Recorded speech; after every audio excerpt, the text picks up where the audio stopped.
Because apparently Lady Bits and Mouth did the same damn thing.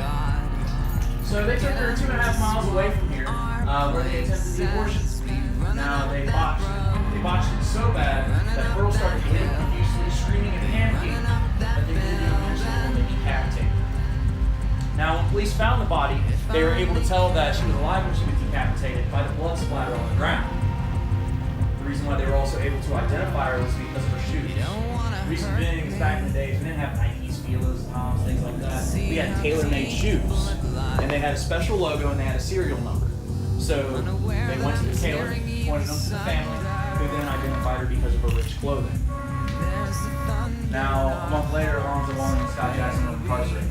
They were incarcerated for an entire year, all the while being asked, "What did you do with her head?" And they would never tell. Even when they were up on the gallows, noose around their neck, and you can even look this up because they were the last public execution in Campbell County. They said, "Listen, we'll let you live a life of incarceration. Just tell us, what did you do with it?" And they said, "We can't tell you that." Well, with that being said, this well being used for satanic rituals, and Scott Jackson had been marked on a couple times of trying to attempt these, they started piecing things together.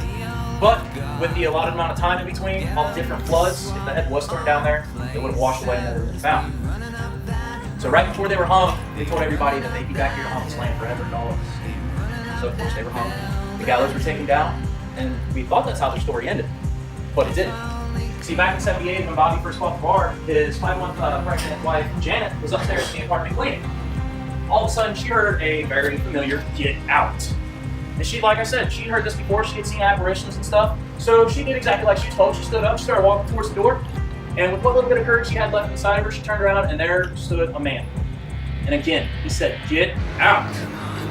So in a panic, she started running down the stairs, and then she was shoved and fell down the rest of the flight of stairs. She got up, bolted out the door. 2 days later, she gave birth to their youngest daughter. Now, the youngest daughter's alive, well, she's on her own. But all the while, Janet kept saying, "I see this face, I see this person." And it wasn't until she seen an article from O'Brien that she said, "That's the man I saw," pointing out along the wall. Now, when she brought it up to Bobby blew it off. He doesn't believe in anything.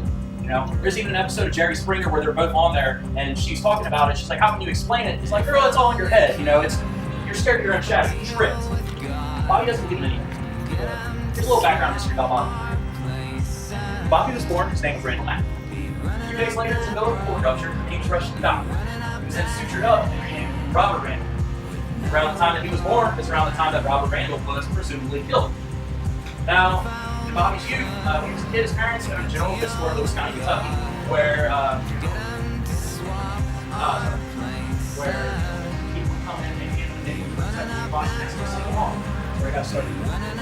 In his early adulthood, he worked on the railroads. He actually worked on the railroad tracks that are right behind here, and these railroad tracks lead all the way down to Lewis County, Kentucky, right behind his parents' own general goods store. Now what's funny is right now, we are standing in an old general goods store. And again, when Bobby found the place in '78, he fell in love and had to have it. Now if anybody gets a chance to read the book Hell's Gate, it's a really good read. I'm not just trying to sell it to you because I work here. I've read it a couple times, it's phenomenal. But it talks about, when Bobby first opened the bar, Carl and all of his paranormal activities. And one was he actually spoke to Johanna. And Johanna said she was here waiting for her long-lost lover to come back. When he does, all hell will break loose. Well, when Bobby buys the bar, all hell breaks loose. So a lot of people believe that Bobby is a reincarnation of Robert Randall. But again, it's all in our heads, it's all made up, it's all a coincidence. But how many coincidences does it take until it's no longer one? I had somebody tell me 27. I think that's true. So now, while we have the stairway to heaven here, while we have the gateway to hell here, obviously we're all stuck in between. What we do in this lifetime determines where we're going to go. Now, if you're anything like me, you want to go up there where they're drinking sweet tea and riding some fat Harleys, but you're going to take a step, catch your foot, and end up falling down into the hole. Lucky for us, we get to take lucky option number 3. That's coming from whence we came. You get the fuck out of here through that door. So let's go. I'll just take it. We're going to make it the last stop here. Come back. All right. So back in the day, say if you acquired a large gambling debt or made so much money in the casino you didn't want to put it back, they beat you until you comply. If you didn't, then you'd end up losing your life. Here's a little bit of proof. These are actually exit holes. It seems that somebody was taken into this room, which is the old Latin quarters prep room, and everybody's cleared out and they were killed. So now, back when Bobby first bought the bar and they were cleaning it all up, Jan's upstairs in the kitchen cleaning out this sink.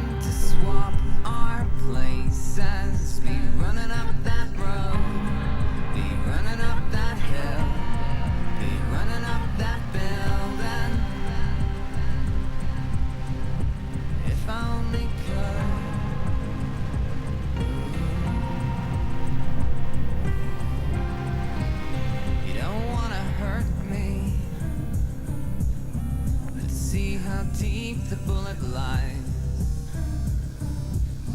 unaware that I'm tearing you asunder. And there's the thunder in our hearts, baby. So much hate for the ones we love. Tell me we both matter. All right, here we have an old jail cell. This is where you would be kept, say if you acquired a small gambling debt and you were just waiting on a family member or friend to come pick you up and pay it off. But this is also where, don't fall. This is also where they would keep the dancers' children. Now, this might seem sinister to some, but it was actually a really good idea. Reason being is, say if one of the dancers didn't have a babysitter for the night, she had to bring her child into the bar. There was a lot of nudity and rostling going on. Say if the patron came up and wanted to sexually invade her and she wouldn't comply, go up, grab a child, and say, listen, you give me what I want, I'm going to take what I want from your child. So this kept them safe. Now, again, this room was the China room. This is where they kept all the dishes and silverware. So there's people constantly coming in and out. Now, obviously, it wasn't eerily lit like it is now, and they had toys and stuff to play with. If anybody wants, they can go ahead, step inside, be my guest. A lot of people that do step inside, they feel a real shortness of breath. I even had one lady collapse, and she said it felt like the floor gave out from underneath her. Now, this could be from, this apparition that's said to be hanging from the pipe above, or it could be claustrophobia. I know if I go in there and y'all start piling in after me, somebody's going to start with a black eye. So, now, this is where one said, this is really the portal to hell. Why don't you come up here and get me and get scratched with the mark of the Trinity? Now, I had never had anybody scratched on these tours until a couple months ago. There was one Friday night, I had a 10-15 tour, and I had one 15 tour. My 10-15 tour, I brought down a skeptic, and my 115, I brought down a reluctant. So my skeptic comes walking through, laughs, and all of a sudden screams, what the fuck? I was like, dude, you okay? He goes, no. He turned around and lifts his shirt up, and in the middle of his back, and scratched him back. Throughout the entire tour, he's going,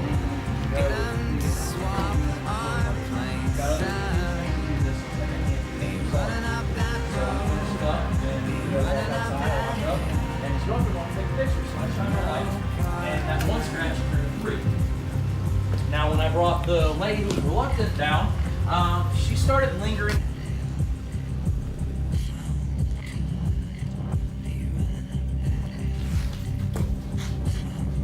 All right, so this is the Room of Faces. The reason why it's called the Room of Faces is because you all are in here and you all have faces. No, I'm just kidding. The reason being is, hey, shut it. Anyway, if you look, then here you can see what looks like to be a skeleton head. Alright, skeleton head. Wow. An alien skull. My apologies. Here you can actually see what looks like to be a human skull. You can see the jawline, top of the mouth, the eye socket, and the head. Now, I call this one Jack Skellington from Nightmare Before Christmas. A lot of people try to sit there and tell me it looks like a demon. I tell them to shut the hell up and let me do my job. I'm just kidding. I'm not that mean. Only to Katie Krebs. Now, over here you can see we have some eyes, kind of giving you a look like Clint Eastwood, Big My Big Mom.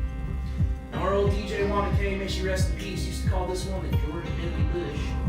Kind of looks like old George. You can see the big ears, his eyes, his mouth open like he's laughing, and his hair. But the most dominant one you're going to see here is the lady laying in bed, which is right here. You can see her dark hair resting on a white pillow. You can see her neck, and it looks like she's possibly wearing a scarf, dress strap, and her arm billowing down.